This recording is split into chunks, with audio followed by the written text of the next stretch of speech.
Good afternoon, East Coast. Good morning, West Coast, and good evening to all our fans and supporters in Europe. I'm Lane Nooney. I'm a computer and video game historian in the Media Studies Department at New York University. And I'm also one of the co-founders and managing editor of ROMchip, a journal of game histories. I shepherd the journal alongside my amazingly talented collaborators and co-editors, Henry Lowood, Dave Parisi, and Soraya Murray. Give a shout out if you are in the chat right now. And I'm so excited to have everyone here joining us today. So today's talk is hosted by ROMchip, a journal of game histories. And in case you're new to our mission, we describe ourselves as an open access hybrid audience online venue for the publication of game history. So what does all of that mean? So first, as a publishing venue, we develop, solicit, edit, and publish work across a range of formats, from traditional academic peer-reviewed articles to interviews and oral histories, short essays and object lessons, to original translations, dealing with everything from video games to board games, analog games, sports, and play. We have a big idea of what games means. As an open access journal, we have a commitment to no paywall, no advertising, no logins, no predatory publishing model. You don't have to pay anything to read the research published in ROMchip ever. That is our commitment to you and to game history. Our authors keep their copyrights. We are trying to imagine a different kind of future for how research publishing can work. And lastly, we call ourselves hybrid audience. And that means we're trying to create a big tent around game history. So a place where we can have rigorous historical engagement, but in a way where as many people as possible can participate. So part of our mission is that you shouldn't have to, you shouldn't need a PhD to be able to write for or interview for or even just read ROMchip. Our website, you can find us at romchip.org. And this current talk series, ROMchip Presents, is an extension of this mission to bring historical work to a live audience through the power of Twitch. This talk series began this past winter in a run-up to our first ever Twitch fundraiser, which happened just this past May. And that fundraiser was so successful, it gave us capacity to keep holding these incredible speakers. We got kind of such enthusiastic interest in this as a format for bringing information to people and introducing them to new ideas, new folks working in game history, that we wanted to keep it up, all right? And so that fundraiser allowed us to keep doing this and to keep running this truly one-of-a-kind research venue. And so all of that underscores, of course, why the support of fans and friends matters, right? ROMchip is an absolute labor of love and commitment and dedication, just sharing historical knowledge. And we're really only able to keep doing all of this because of the community's capacity to recognize this work is valuable, to see the fun here, and to support this work, right? We think that big institutions are not going to save us, universities aren't going to save us, corporations and shrinking grant funds are not going to make great game history work, but actually we think legions of small donors can. So if you're in a position to give, I encourage and invite. You can go to donate.romchip.org. There'll be some links in the chat. Every donation we get, even outside of our fundraising season, helps us squeak out a little bit more fun and stability for the next thing we want to do. So, all right, with all that out of the way, it is my honor and pleasure to introduce our two speakers for today. So today's a first in many ways. We've never had two folks joining us on stream to kind of share a conversation. This is a new format and model for us. We're really excited by. And I think as everyone here, I think if you wound up in the chat, you know this. We're here to welcome Chaim Gingold and Will Wright.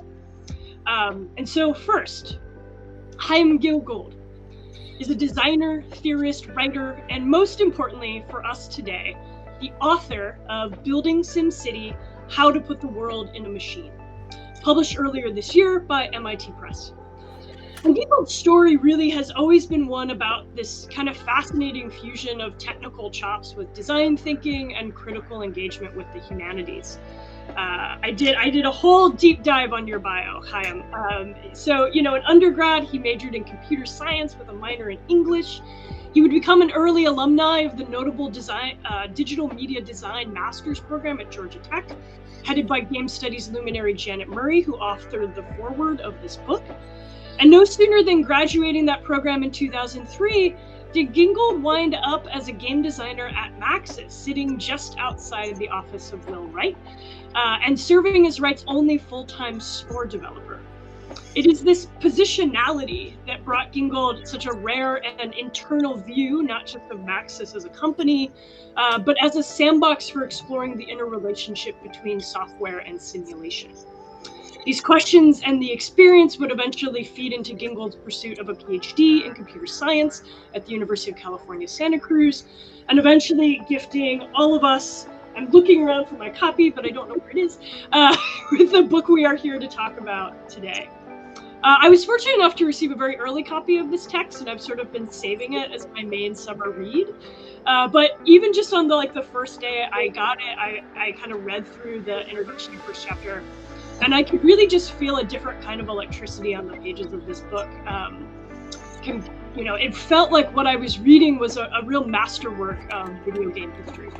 Precisely because this is a history that's not trying to start with a game per se. Gingold's approach, fueled with his expertise in science and technology studies, results in this decidedly clever, unusually sprawling, but nonetheless incredibly coherent story of maybe everything, right? Insofar as we're asking the question of how do you put the world in a game? If you don't already own a copy, you should solve that problem as soon as possible. There'll be links for Chaim's book in the chat as well. And it's precisely due to all of Gingold's personal history that he's sharing this space today with a game developer so prolific and iconic, he is almost unintroducible, Will Wright. So, thank you for that eye roll. Will Wright began his career 40 years ago with the 1984 2D shoot-'em-up Raid on Bungling Bay, published by Broderbund, a game in which you can see some of the earliest inklings of Wright's interest in emergent systems and infrastructure simulation. But it was Wright's next game, SimCity, in 1989, that would drive him to explosive prominence, setting off a 20-year cascade of simulation-driven games. Sim Earth, Sim Ant, Sim Life, SimCity 2000, SimCopter, The Sims, and of course, Spore. Wright's imprint on the game industry is so deeply felt, he was bestowed with the Game Developers Lifetime Achievement Award in 2001. He's the first game designer to receive a British Academy of Film and Television Arts Fellowship in 2007. And Wright's not done. Currently working on the mobile game Proxy, this makes Wright one of the longest-standing practicing game developers in the history of the medium. So it might just be the case that it's Will Wright's world and we're all just simulating it or something like that. Will, it's an incredible honor to have you with us here today. When Chaim first floated the idea of having you join him, he did so in this shockingly casual way. It was like, hey, Will might join, would that be okay? And I could only sputter yes.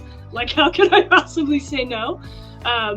I think that this turned the table situation where Will is going to interview Chaim about the book Chaim wrote, not about Will, but not about Will, embodies exactly the kind of playfulness and hybridity of audiences and orientations that ROMchip represents. So with all of that out of my system, it is my honor to welcome you both. It is my honor to get out of your way, to hand this over to Chaim and let you do your thing. Thank you so much.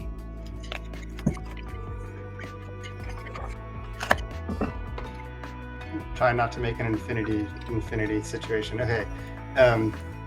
Thank you. Thanks, Lane, for that awesome introduction and for hosting us and for your team. And thanks to ROMchip for having us. And thanks to Will for agreeing to be here and discuss Building SimCity. You've spent many years answering other people's questions, many of my own. So I thought it was only fair that at this point that I let you ask the questions. Before handing things over, I just want to quickly summarize the book's narrative and argument to the extent that's possible for those who haven't read it.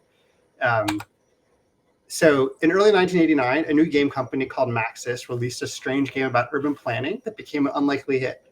And before founding Maxis, Will Wright had struggled to find a publisher for what became SimCity. And Maxis goes on to release unusual titles like Sim Earth, Sim Ant, Sim Life.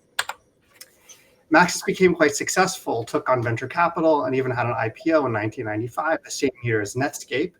And despite the success, by the mid-1990s, Maxis is in turmoil. And despite backing weird titles like SimCity and SimAnt and SimLife, Maxis fails to support one of Will's new projects, Dollhouse, which later becomes The Sims, and even cancels it at least once. And as Maxis socially and financially unraveled, they looked for a suitor and were acquired by Electronic Arts in 1997. And so one of the interesting questions here is, why did Maxis, which was founded to bring SimCity to market, struggle with the Sims? So one of the unusual things about Maxis, as I talk about in the book, is that the social network that grew up around it. So right off the bat, SimCity is reviewed in business computing publications. In mainstream gaming publications, it becomes this darling. They form a Nintendo licenses it for an in-house adaptation. Urban planners get really into it, and urban planning professors say they're going to teach with it. And the mainstream media pays attention. And then people familiar with the history of games and computing and simulation get into it. And research institutions like the Santa Fe Institute and Stanford and Chevron ask for the bespoke simulation sim refinery. And then venture capitalists get involved. So it's just very unusual for a game company. And in short, very different people get excited about SimCity, and this helps make SimCity a Maxis and Will Wright very successful. But it also leads to a lot of confusion that helps tear the company apart, which makes it unable to withstand a rapidly changing game industry. So one of the questions is, why did this social network form? So in a sense, the book is an origin story for SimCity and Maxis that goes deep into the history and philosophy of simulation. So I'm going to try to just distill the argument down into just 3 points. One is that SimCity borrows ideas from a lot of different communities. And this meant that SimCity in turn resonated with a lot of different communities: urban planners, game enthusiasts, game makers, AI researchers, complexity scientists, and so on. Second point is simulation, which this book argues is about building bridges between different ways of knowing. We use A to represent B. Circuits can be used to represent everything from Boolean logic to bridges. Cellular automata can represent life. Stocks and flows can represent a spiritual awakening. And if simulations bridge different ways of knowing, then they also bridge different communities. And so Maxis simulations were a powerful contact language for linking up very different communities. And the last reason is play. Play is ambiguous, as the renowned play scholar Brian Smith argues. It's serious and it's silly, it's full of contradictions. It can be dark and it can be mean, or it can be frivolous and fun, or it can be educational and uplifting. And play is unstable. And one facet of this instability is the different purposes people bring to play. So Maxis games were very different in that you couldn't win or lose them. They were open to what you wanted to do, which meant they were more like toys. And so Maxis's work, and Maxis itself, I think, was flexibly interpreted not just by different players, but by different communities like Nintendo, Santa Fe Institute, and Wall Street. Another way of saying all this is simply that simulation is a medium of representation, which I think is a perspective that's very much at the heart of Will Wright's approach to design, which is a good place for me to stop and turn things over.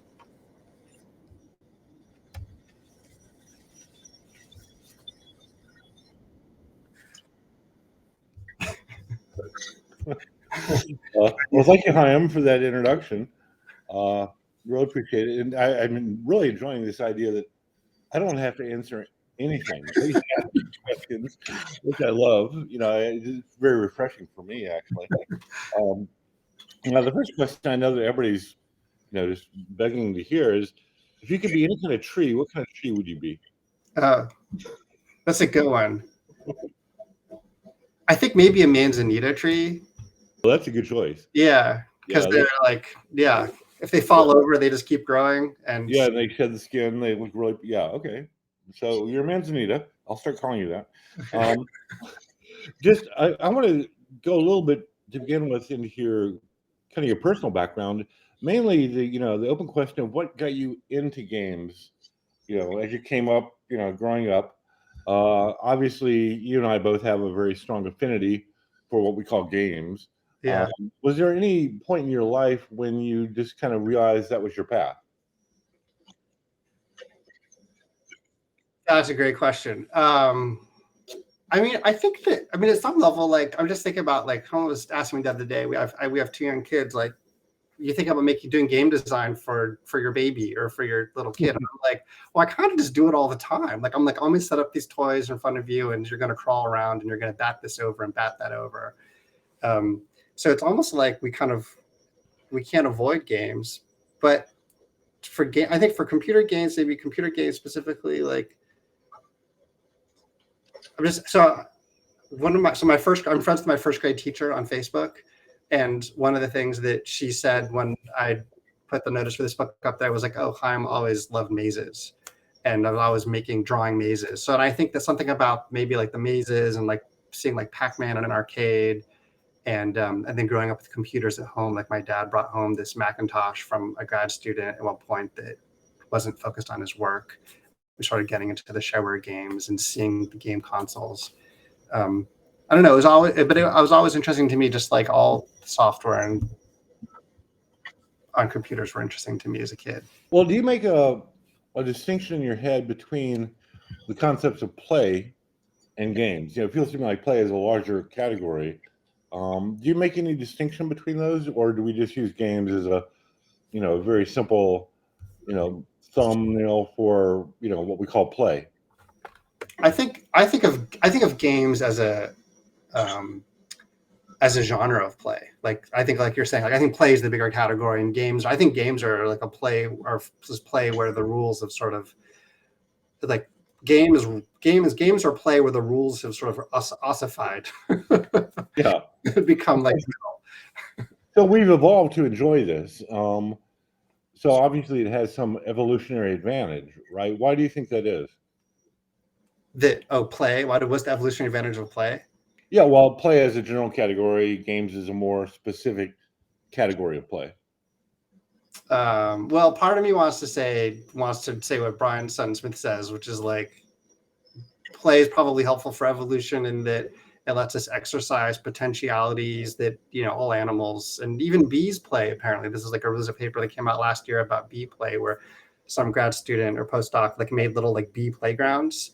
It's like, and you can see videos online, they're like rolling around the ball. So it's like, so Sutton Smith says it's like, yeah, maybe adaptive potentiation is what he calls it. But then he says, but also it all kind of seems like nonsense because he says there's really no evidence that play is actually uplifting or helpful either. But I think, I don't know, I subscribe to the kind of almost like mystical Johann Huizinga approach, which is like play is just kind of in all of life.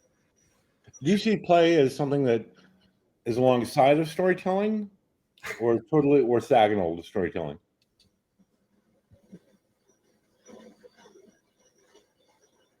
I see play. I think that they go hand in hand. I think that, yeah. I'm just thinking, so like I recently came across I'm just going to keep going back to some scholars. I came across Vygotsky's work on kids play in the last few years, and he talks about like even like chess, like the game chess has make-believe inside of it, because you have to make believe that the rules, you're going to follow the rules. And then if you're playing house, there's still rules in playing house, like what it means to be a mother or a father or Right. Whatever. Well, this is what they refer to as the magic circle. That once you engage in a game, you do agree to be bound by the rules. Some people might be outside the magic circle, commenting on how you're playing a game of basketball or whatever, but they're not bound by the same rules of basketball as the players are, right? Mm-hmm. Yes. So I think play and story, I think they go together. I think they're like, they go, I don't see them as like separate categories. I think they're inside of each other, like maybe like yin and yang or something. Uh-huh. So within your book, you focus on SimCity, as an artifact that you analyze in many different levels. What drove you to SimCity in particular?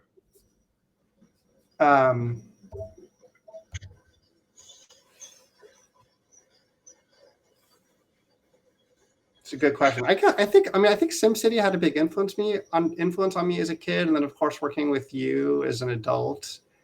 But there's something about why SimCity? I mean, SimCity was like this entry point into a lot of.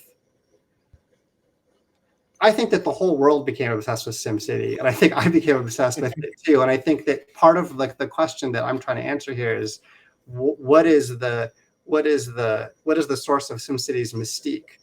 And I think that it's about SimCity, but I think that's part of why half the book is not about SimCity, because I think that it's almost like SimCity is like pointing to some other things that is actually what people are like really obsessed about. And I think that's how it's like, maybe it's because it's so representational, right? I think that's part of it. It represents a lot of different things to different people. So it's Right. like it is a portal to cities, to complexity science, to the simulation.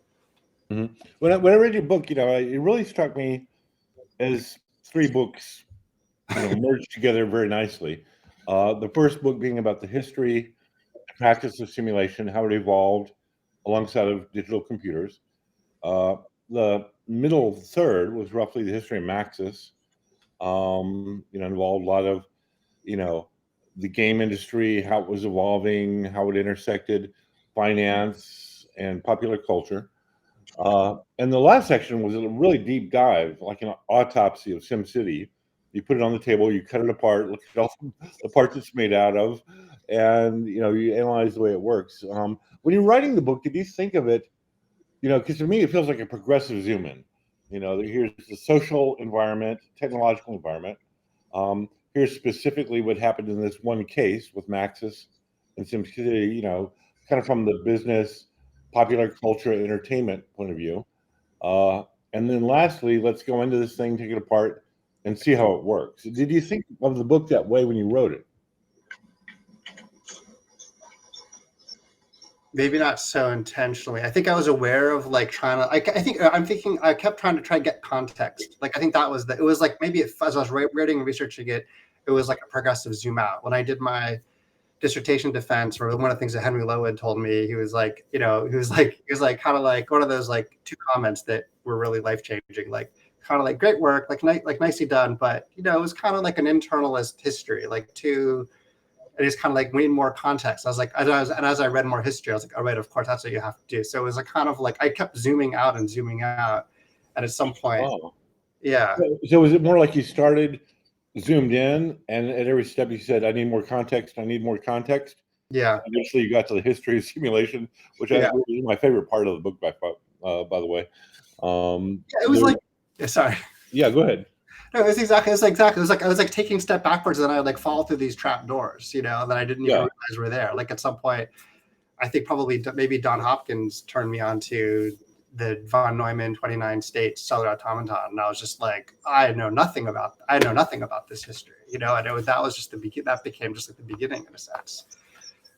Yeah, I mean that was kind of similar to my path. As people would look at what I was doing and say, "Oh, have you checked out cellular automata or this or that or Jay Forrester?"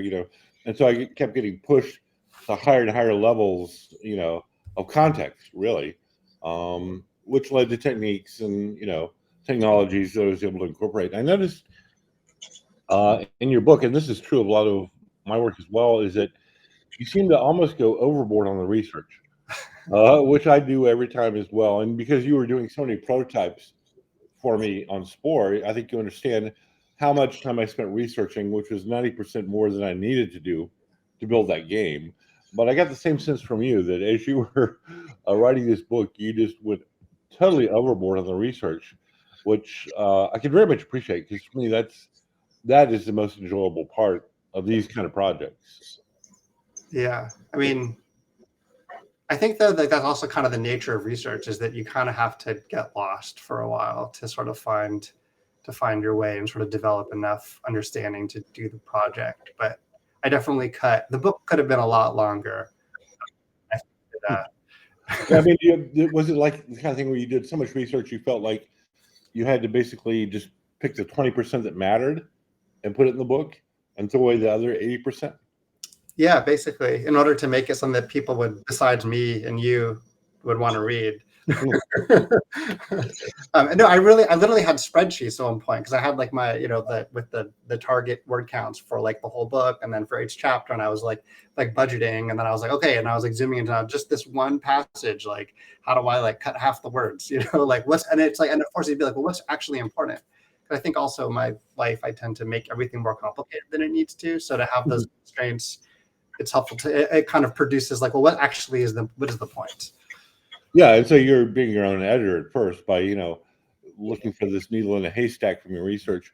Assuming that we consider your book in 3 sections, let's say, history simulation, history of Maxis, SimCity on the autopsy table.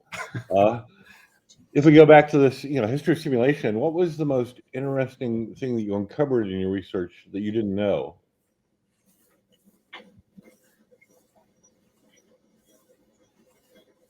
There's a lot. I'm just thinking like the stuff around Dorian Nelson, going deep into all of her work with kids and city simulations, and then finding all the this was without a computer at all. She was having kids build cities out of cardboard tubes and whatnot. But think about the ramifications of what they were building. So you got them into this systems level thinking without using a computer at all. Yes. Here, I have some pictures. We can. Yeah.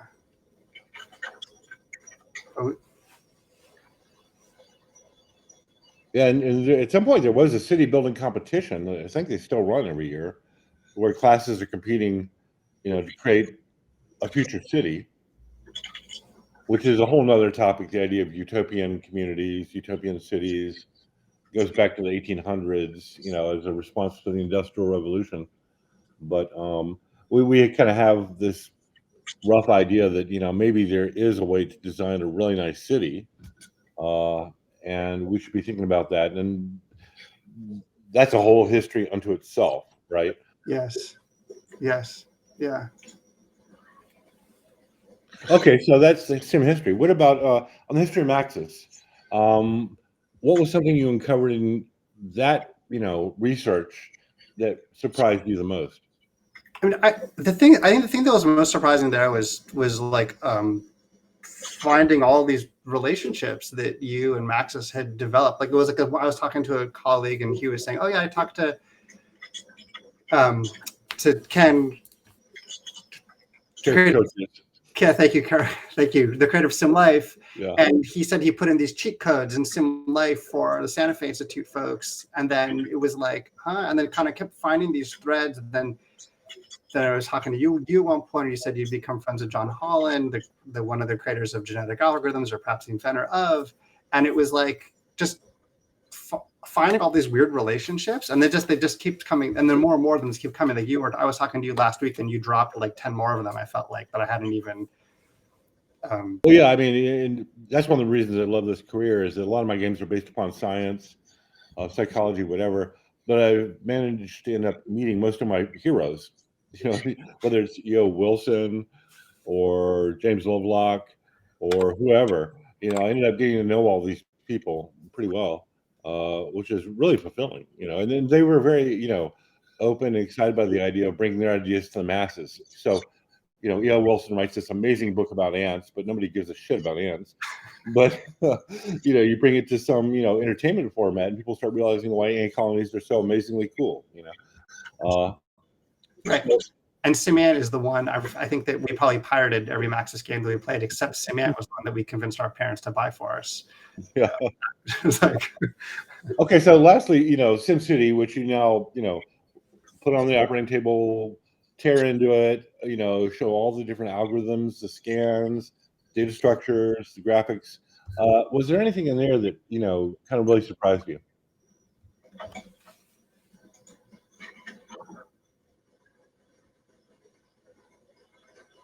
I think maybe I think that the most surprising thing about it was just I don't know, there's a, even though it's like a weird combination of being, I feel like the code for SimCity is both like weirdly elegant, like sort of like beautifully elegant, but also very clumsy and awkward at the same time. I don't know. It's like, so there's like somehow like there's a lot of like I feel like there's a lot of like design lessons in it that that we can still learn from in terms of like architect. I think about it now. I think about like what designing an elegant game or simulation or piece of software could look like.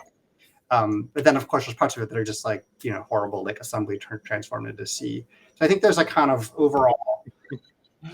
That reminds me of I think Bruce Abel at Santa Fe Research Institute told me, he said that the chief impact of computers on science was to turn a lot of brilliant scientists into really bad, mediocre computer programmers. Yeah. And I feel like there's kind of an analogy here between, I feel like my talents are on the design side, not on the programming side. So the fact that the very early games I was the one programming them, could have been much cleaner, more elegant than they were, and luckily, as our teams got bigger, I got to pass off the programming to other people. But I think that it's like, I think maybe what's elegant about it is that translational step, that abstraction from the domain that you're researching into something that could go into a computer. Like I remember when I first met you, when I was coming on to SPORE, you gave me this question over email, which is, if you had to represent any civilization in the universe with 10 parameters, what would they be? And that's a question that's fundamentally about, it's like such a great question because it's about abstract. It's like, how do you abstract, right? Like Right. into like, so you don't get infinite parameters. You only get 10 numbers, right? So there's that. So I think there's these really elegant abstractions, even if the programming is. Yeah, I remember that prototype, and in fact, that was one of my favorite prototypes to play with, which we didn't use in SPORE at all. But it was modeling the spread of an advanced civilization through the galaxy, how it would occur. Are they genetically engineering themselves to tolerate a new environment, or are they terraforming the environment, to be acceptable to them? A lot of interesting parameters. It kind of brings you back to this quote by Charles Eames, which was something like, design is constraint. So with no constraint, there's no design. And so really you have to have these constraints built around you and say, design against those. And that's what a real designer does, is within that box, figures out what's the coolest thing I can do within these constraints. Right. So you came in, you worked as my intern for quite a while, then you joined the SPORE team. You did a brilliant job of designing the SPORE Creature Creator, which is probably the best part of SPORE. Then you went back out into academia. You started writing this book. I'm kind of just looking at your career path, and you've gone back and forth between academics, actual application, working in the industry, back to academics. Where do you see yourself going from here? Oh, I don't know. I just hill climb. I feel like that's my whole life. Okay, well, in that case, what's the fitness function? I think I kind of oscillate between doing like more kind of researchy writing projects, or I'm kind of like doing research and then actually building something. So I think that I think I want to do more. I want to build. I think I'm ready to build something next, and hopefully apply some of what I've been learning. So you're kind of oscillating between like the academic analysis and the actual application, go make something happen, go build something, basically. Yeah. Like when I finished my dissertation, I then immediately went and turned around and did this camera projector tabletop system. It was like a kind of, okay, great. I just spent a lot of time researching and writing. Let me build something fun. Do you prefer building things out of atoms or bits? I wish I was better at building things out of atoms. Because I found that they both have their, benefits. It's not like just working with your hands, building something out of atoms, the robot or whatever. It's a totally different mindset than building something out of bits on a computer. Yeah, I mean, I think that there's like a generation. My hunch is there's a generational thing here, which is like I look at, like I grew up. It was like we had, I was born in 1980. It's like we had less of a run of like outside space than I think people growing up in prior generations did, and we were more playing in digital spaces. And so it's almost like my space I'm most comfortable building things in is software more than the physical world. And I think there's a loss there in that. What was the first machine that you ever actually really got in and programmed? It was an Apple II. It was basic on an Apple II. Yeah. Okay. That was the same for me, except, I actually did some programming earlier in college with the Fortran, key punch cards, all that crap, which I hated. But the Apple II I really enjoyed. It felt like to me like the Apple II was like the last machine that you could totally grok. You could totally understand every little aspect of that machine. And somewhere beyond there, like no human could understand every aspect of a Macintosh, for instance. Mm. You have kids. You have 2 kids, right? Yes. And their ages?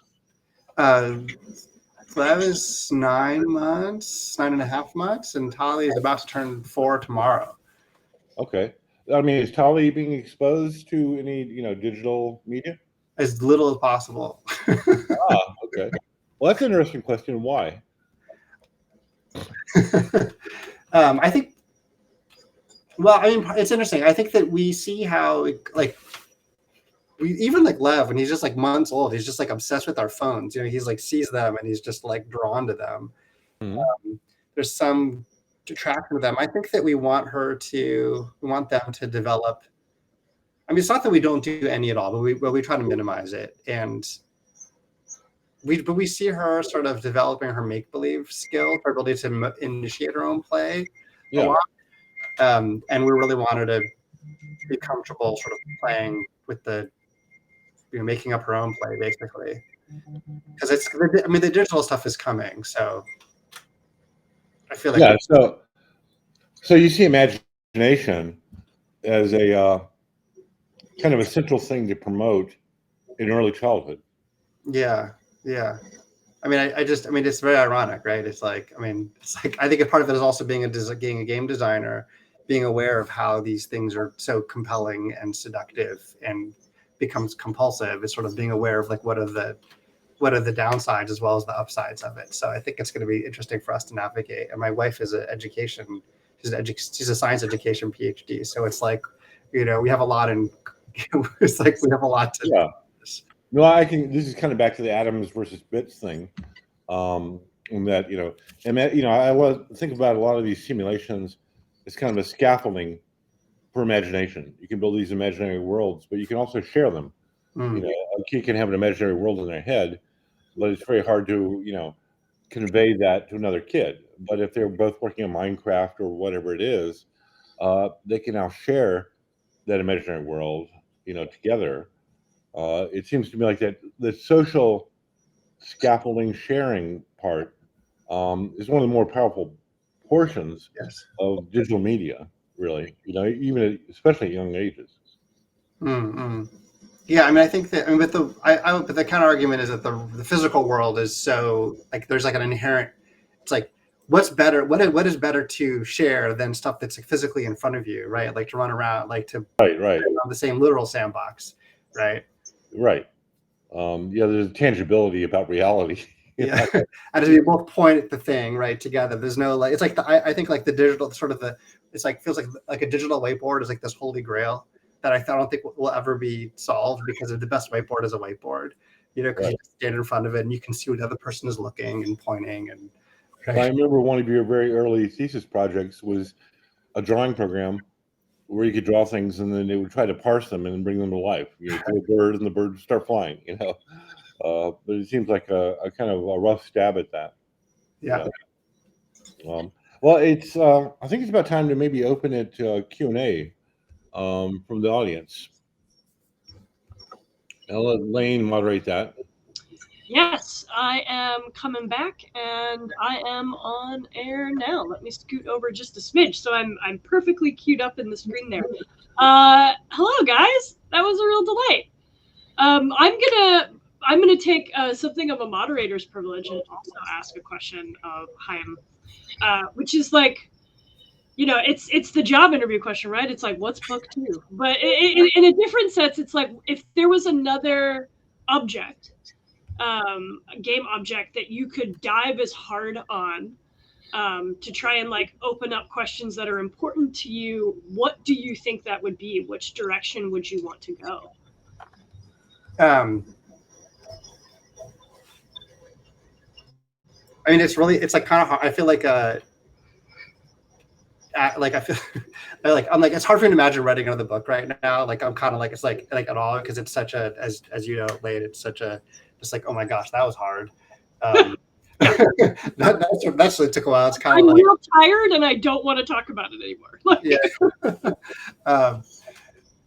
I don't know. I'm like, one of the things that I'm really interested in is actually this question about atoms versus bits that Will, you're bringing up, because I think one of the things that I got really interested in was this like early pre-computer simulation, this work that these analog simulations that people like Vannevar Bush did, and that culture where it's like early 1900s, where it was like engineers like really knew how to draw really well. You look at journals from that time, and the draftsmanship is incredible, and their ability. Like we celebrate kind of information visualization graphics now, and we're nothing compared to what they got trained in and what they knew how to do.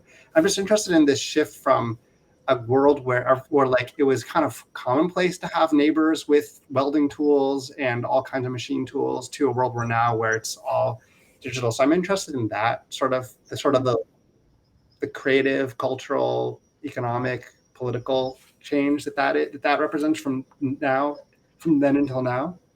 Very cool. So the thread you would be following would not necessarily be the games thread, but sort of the art and technology kind of, or like creative implementation, maybe like those sorts of things.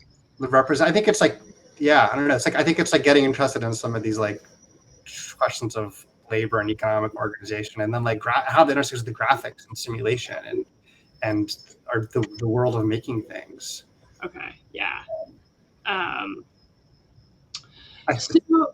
Awesome. Thank you. I'm gonna just kind of go. I'm gonna pull. I've gathered up a wide variety and range of audience questions, and so I'm gonna begin kind of poking through them.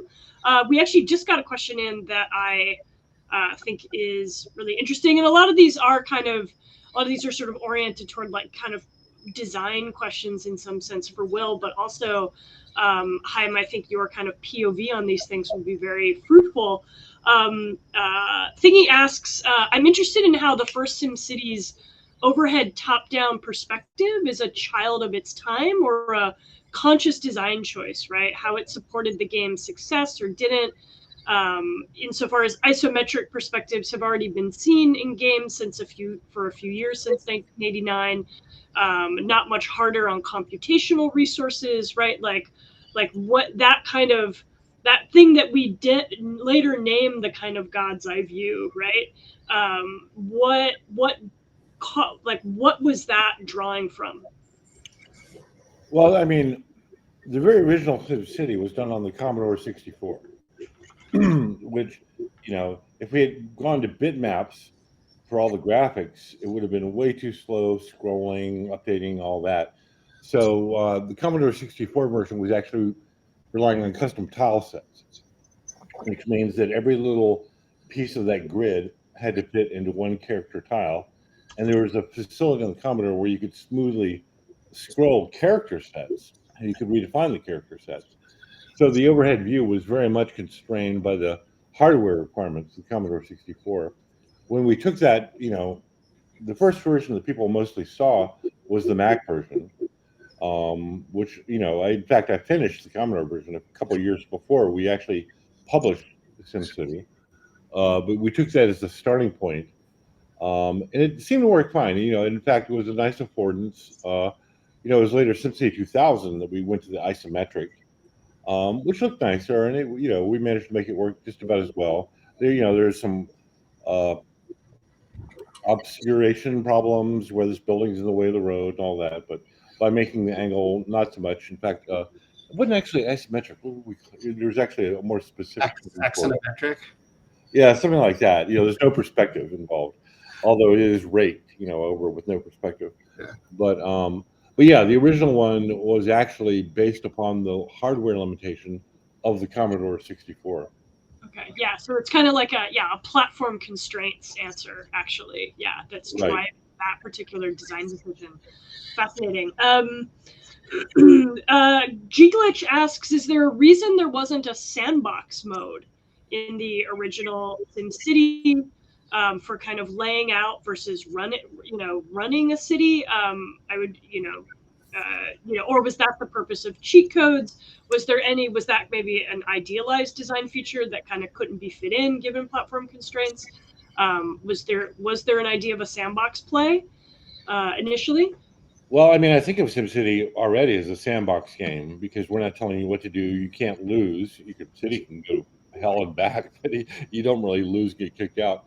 My originally pitched this to Broderbund Software, who was great, and they really helped build Maxis.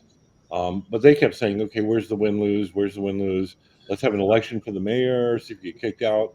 And I was like, no, let's let it go as bad as it goes, And also, there was no real win constraint. It wasn't like we said, make the biggest city or the happiest city or least pollution or whatever. We left it to the player to decide, what their win condition was.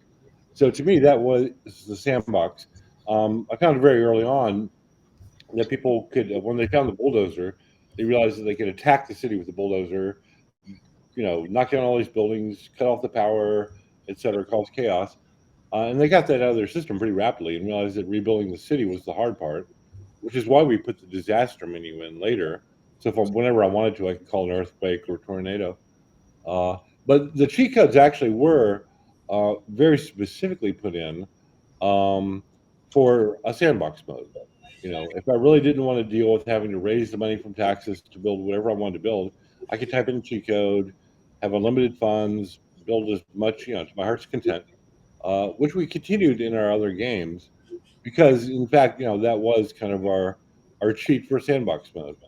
But I'm thinking there also was the terrain editor product too, right? Yeah. So we later came out with a little side project, SimCity, that allowed you to just build a terrain with no constraints that you would then bring into SimCity and build whatever you wanted. Right. So the original SimCity, there really wasn't any terraforming. I couldn't add new rivers, forests, whatever. I love knowing that Broderbund was the company that was like, what's the win condition, right? Like, is that just like Gary just like wanting evidence that the game can be completed, right? No, I can't say anything bad about Broderbund at all. They were those guys are great. Yeah. No, they were great. They were wonderful, And it was, they actually gave us the right, Jeff and I, the rights back to SimCity, which they didn't have to do. And then they, ended up being our affiliate publisher. So they actually funded us the money to publish SimCity. Just within their model at the time, every game, in fact, this is kind of the difference between games and play. And that's why I started referring to SimCity as a software toy, not necessarily a game. It was just kind of a different kind of thinking that, what if rather than us imposing, win-lose conditions on the player, was basically tasked with, what is a good city to me? Does it mean no crime, no traffic, good standard of living? I really like that idea that the player, same with the Sims, there's no obvious, you can decide I want my Sims to be rich or have a big family or make a big house, whatever. But we do not impose win-lose conditions. Yeah. Awesome. Jaime, here's a question for you. Although, Will, I bet you have thoughts on this as well. This is from History Respond. They're reading your book. And a question kind of about the broader context of game development, simulation game development around this time, right? So we have this era from the mid 80s to the mid 90s where there's a lot of big picture God game simulation. SimCity is one of them, but also we have 7 Cities of Gold. We have Civ, obviously. What do we think is kind of going on there as a kind of cultural design moment? Is it all a matter of top-down design? Is there something else about designers in this era kind of drawing them to this particular way of thinking about kind of computation, simulation, and kind of civilization, I guess, to put some big air quotes around that? This is a really good question. I don't know the answer to it, and I feel like I should know the answer to it. I do. I'm just thinking that the only thing I can grasp onto is like I kind of like zoomed out past games in a sense. Like when I did that part, and I was like looking at like when Sim Earth comes out around the same time as Biosphere 2 is happening, and the Global Business Network, the Stewart Brand is involved with. They're doing all this work with complex systems thinking for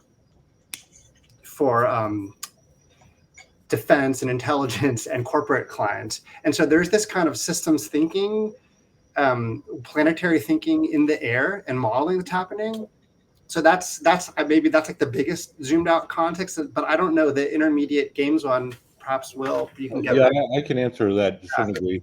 During that point in time, Chris Crawford had started the Game Designers Conference, which started with a few hundred people, a few thousand, whatever.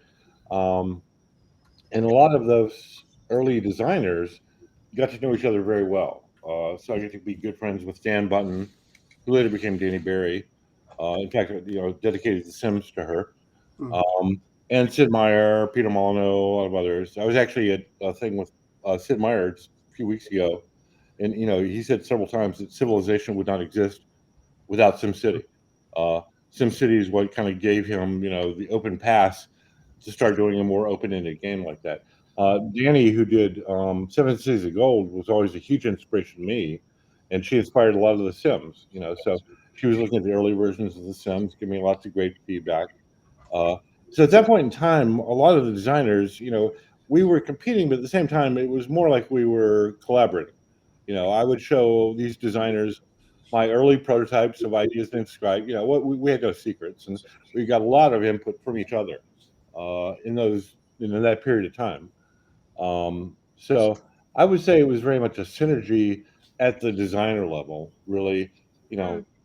Probably as a result of Chris Crawford, organizing these get-togethers, which at the time were a few hundred people, and so we got to know each other as good friends.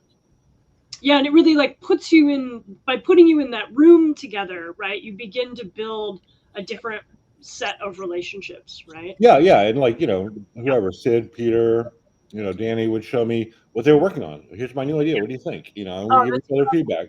It wasn't like this balkanized. You work over there, I work over here. It's all secret. It wasn't like that at all. It was like a bunch of friends in a room showing us, each other the cool stuff we're working on. Yeah, that feels like a throwback to kind of the early 80s, like Apple II game moment. They would talk a lot of that kind of way of sharing and blending work. I have a fun question here that's dropped into the chat from What Name Should I? First, kudos on the book, Chaim. They say it's an incredible search and attuned to many questions in many different fields, scholarly and non-scholarly, which is never easy. But the question here is for Will, which is there anything in your perspective of the game that particularly changed from reading Chaim's book? Meaning, that could mean your own understanding or memory of what SimCity is or was, or also your own attempt at simulating a city. Is there, seeing your own work triangulated through someone kind of writing about it very deeply as history, has it changed your relationship to either your thoughts about that game or your memory of that time? Well, his deep dive into the way SimCity works, I'd forgotten most of that, thankfully. But then I went and looked at how convoluted the code was and all the different scans and how they were time sliced. I'd almost, thankfully forgotten, that spaghettiness of SimCity, but I did manage to get it to work. I thought the history of Maxis, he interviewed a lot of people that I haven't talked to in 20 years. And it was very interesting to me to hear their perspectives. I think he went really lightweight on me. In his book, it was like I could do no wrong. Everything I did was brilliant. Which wasn't exactly true. I made plenty of mistakes, plenty of miscalculations. But yet, hearing other people's versions of the same events that I remember was really interesting. But my favorite part of the book actually was the intro part where he goes through the history of computer simulations, of which I knew quite a bit, but he was connecting dots in a way that I hadn't really thought of before. And so understanding, what happened with cellular automata before I was aware of it, or system dynamics, or any of these different techniques, seeing the overall environment in which they evolved together, I found very educational. All right. And as we're getting close to 3, I'm gonna, or 3 Eastern, I'm gonna kind of smush together some kind of funnier, cuter questions, along with one final hook for Will and Chaim to kind of share. First, there's a couple of just kind of questions for you, Will. What's your favorite planet, and what brand do you smoke? And then there's this question that SimHacker asks, Chaim, you wrote in your book about the weird interview question Will asked you. If Will could ask it to you again in this moment, would your answer, like, how would your answer change? If anyone remembers what that question is, which I don't know, but okay. Well, favorite planet right now would be Proxima Centauri B. naturally. Yeah, naturally. The closest star to us, it has potentially an Earth habitable planet. And we're just to the point of being able to do spectroscopic analysis of the atmosphere to determine if there is anything there. But, and I'm not counting moons here because, if we're counting moons, I'd probably say Europa or maybe Titan. But the second part of the question, what was the second part? Somebody wanted to know what brand you smoke. Oh, Marlboro Lights, which I have right here. All right, it's going down in history. Great. ROMchip, sponsored by Marlboro Lights. Yeah. But somewhere. And then, the last question is what is that weird interview question that you reference, Chaim, in your book? I reviewed it, which was any civilization, any possible present or past, or I forget exactly that's right, but any civilization in the universe within 10 parameters. I have to dig up my email to figure out exactly what I wrote, but I don't know that it probably would be a different answer now, I guess. No, but it was a great question because, when you look at timescales involved, first of all, I don't think we're going to be expanding the galaxy with a biotic civilization. It's probably pretty unlikely, although not impossible. I think it's going to be some mechanical simulation, a civilization, especially with what we're seeing right now. But I'll talk about this for hours, so I'm going to stop. I will literally talk about this for hours. Would you any immediate thoughts on what you would change about your answer, Chaim? Or I don't. All right. I'm just thinking, like, what's changed in my life? Like, the biggest thing that happened is probably going to grad school at UC Santa Cruz. So I'm sure that it's going to be thinking more in terms of political economy or something. Yeah. What's your favorite planet? Earth. Okay. Well, I think on that note, on that resounding defense of humanism, I am gonna let everyone go here. I want to just kind of conclude by thanking you both again. This has been such a delightful conversation. I'm trying to mentally imagine what it would be like if Roberta Williams interviewed me about a book or something like that. It would be a mind twist. This is very cool. You can really feel the sort of lifetimes that you two have spent together. Just as a reminder, I'm Lane Nooney. I'm the managing editor of ROMchip, a journal of game histories. We're hosting here today Will Wright and Chaim Gingold in conversation about Chaim's book, Building SimCity, How to Put the World in a Game. We've dropped links in the chat. Our journal is at romchip.org. You can also go to donate.romchip.org if you'd like to support work like this. All the tech here doesn't come together on its own. So we have a whole incredible back support team also working with us. And please do, if you want it, we're going to have more talks in the fall and in the winter. So sign up for our newsletter. That's the best way to hear about what's going on with us in the future. And with all of that, everyone, have a great afternoon, late morning, early evening, wherever you are. Thank you. And we'll also be putting this up on our YouTube channel as well. Thanks so much, everybody.